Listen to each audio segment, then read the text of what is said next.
Sequel to our game that we put out in 2006, Red Orchestra Ostfront.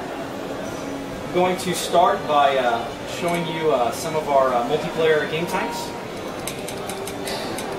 The first one I'm going to show is entitled Territory. Territory was a game type that was featured in the original Red Orchestra, but we've greatly enhanced and expanded it for the new game.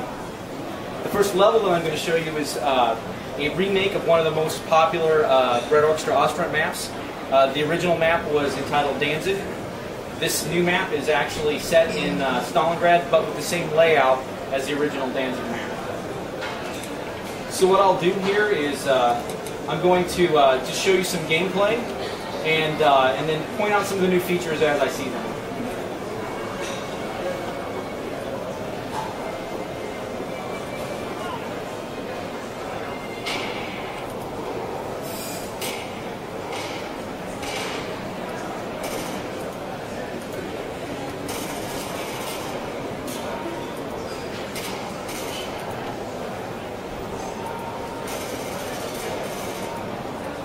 So what I'm demonstrating here is our first-person cover system.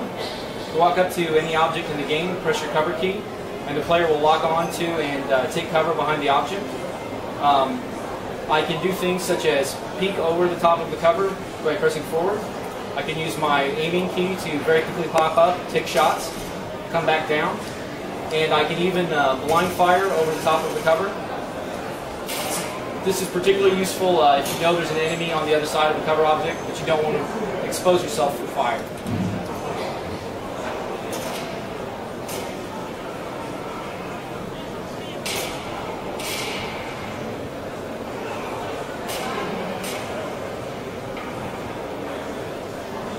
Just turn up the speed. About 35.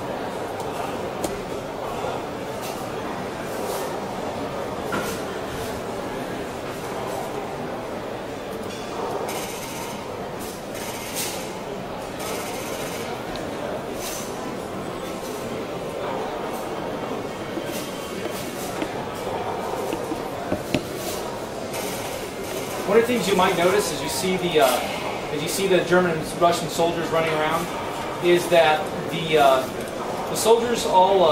German soldiers will carry their weapon in their right hand when they sprint. The Russian soldiers will carry their weapon in two hands when they run.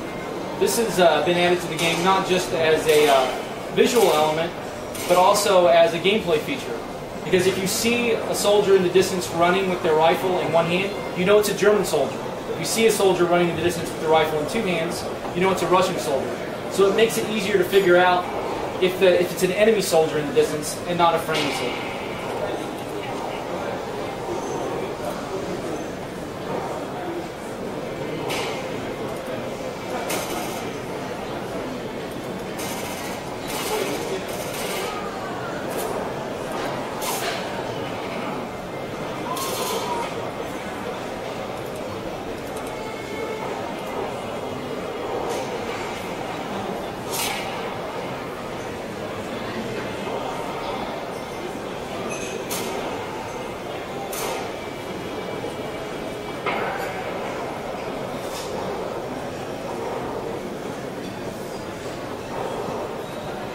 Another thing that you'll notice is that we have some music playing in the game right now. One of the things that we're really excited about is we've implemented a fully dynamic music system for the game. What this means is we track the morale state of both teams, and based on the morale state, we change the music dynamically. So if your team is doing really well, you'll hear triumphant music. If your team is doing poorly, you'll hear more somber music. We're also really excited to say that we've been able to bring on composer Sam Ulick to do the soundtrack. Sam is best known for his work on the games Mass Effect and Mass Effect 2.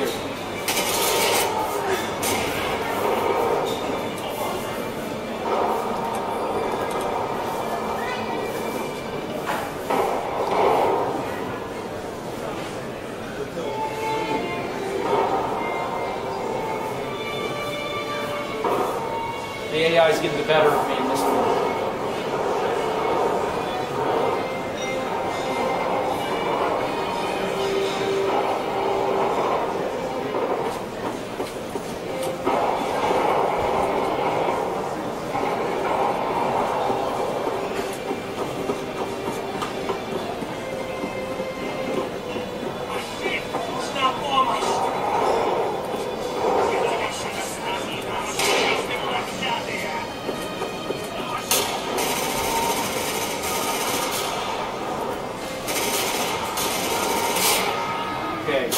a good time to move on to the next map.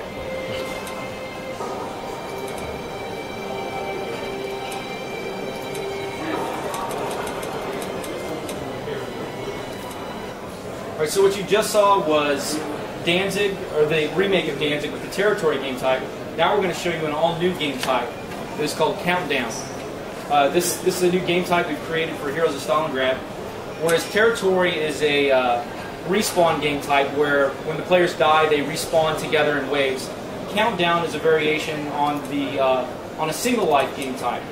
What that means is if you've seen a single life game type in games like Counter-Strike, like that, when the player dies, they're usually out until the end of the round. One issue, though, with game types like this is typically the levels have to be kept fairly small to keep the gameplay intense and keep the play focused.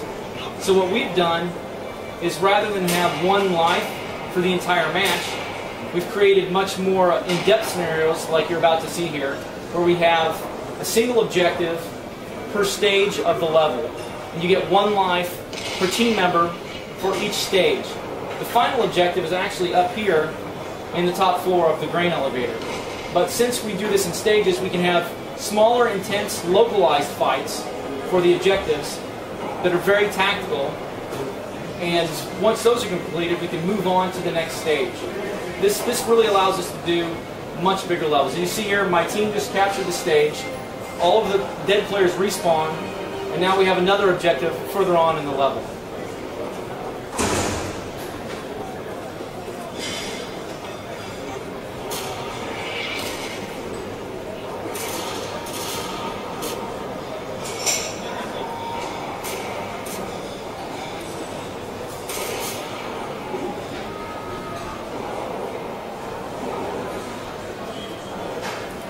Now, I mentioned before this was a single life game type. However, when you're playing in single player with AI, if there are any live AI teammates, you'll take over those players if you die. If you're playing with all human players, then if you die, you're out until your team completes a stage or until your team loses.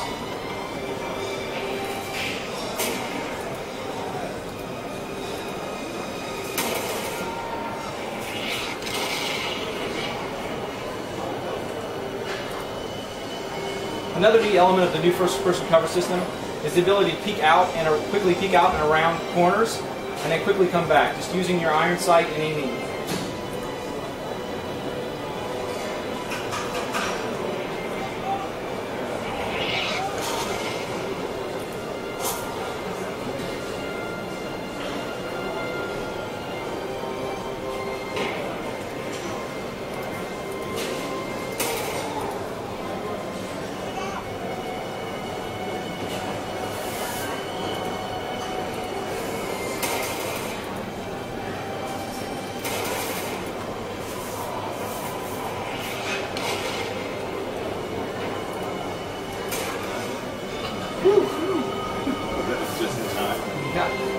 That's one thing you might notice it popped up at the end there, a little timer appeared.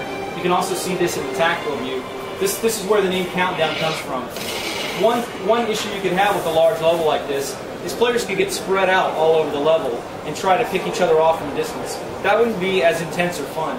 So what the Countdown timer does is it causes the players to have to rush to the objective area and defend or attack it. This leads to much more intense gameplay.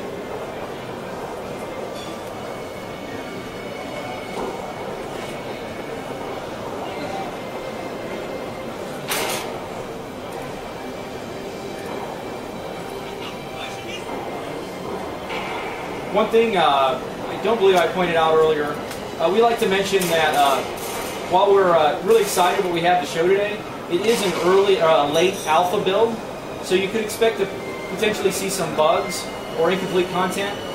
One thing in particular, the sounds are all placeholder sounds we've implemented from our first game, and they'll all be replaced for the final version of the game.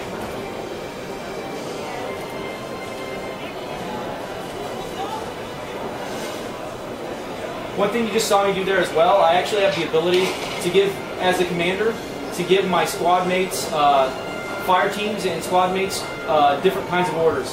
What I had just told them to do there was to move to a particular area, I can also give higher level tactical orders like attack the second floor, defend an area, follow me, etc. And what this allows me to do is either to directly control where the AI go, or just tell them to do something, and then they will dynamically figure out how to attack or defend that objective area.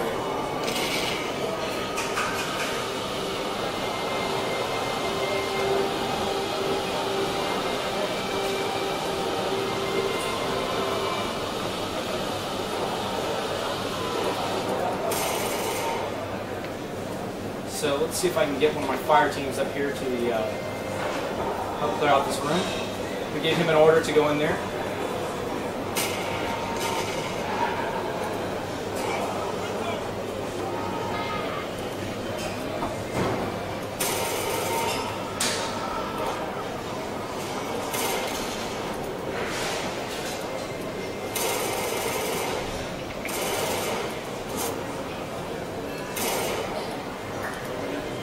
Alright, what you're seeing here is what we call our slow death effect.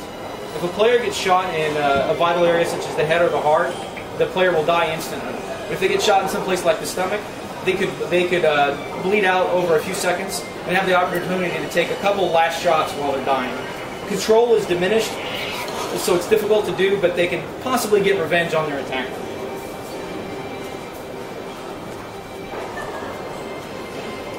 Alright, I'm going to move on to the final map of our demonstration.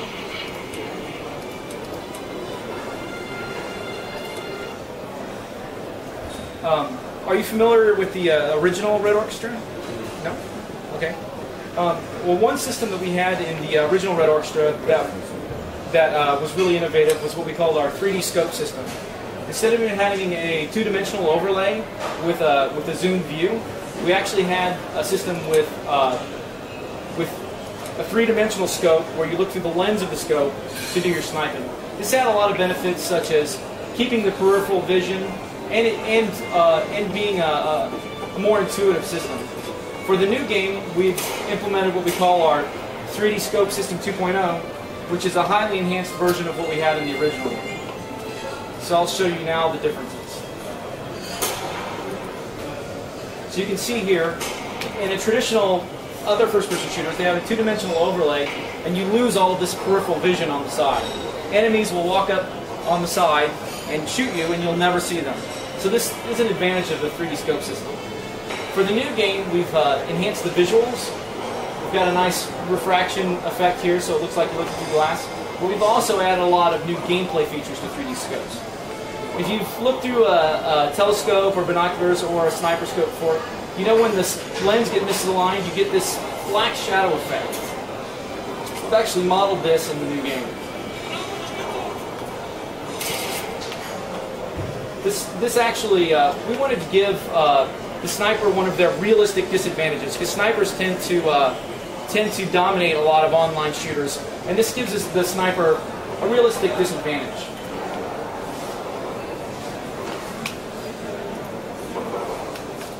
We also feature a full ballistic system, as we did in the first game, with the bullet drops over distance. One issue in the original game, though, that made it difficult is if someone was far away, you had to shoot a little bit higher to hit them and estimate where the bullet was going to land. In the new game, just like the real sniper rifles, we've added the ability, just with the roll of the mouse wheel, to adjust the range that the weapon is aiming at. So for instance, if there's an enemy at 300 meters, you dial in 300 meters and shoot directly at them. This is a lot easier to do. Another thing about sniping in games is when enemies get near you, it's difficult to shoot them. If they're far away, it's not too bad. When they get near you, it's difficult. So one of the things we've learned in our research on these weapons is these World War II sniper rifles were still equipped with their regular weapon sights. So we've added the ability to very quickly switch back and forth between the regular sights for nearby combat and the 3D scope for long-range combat.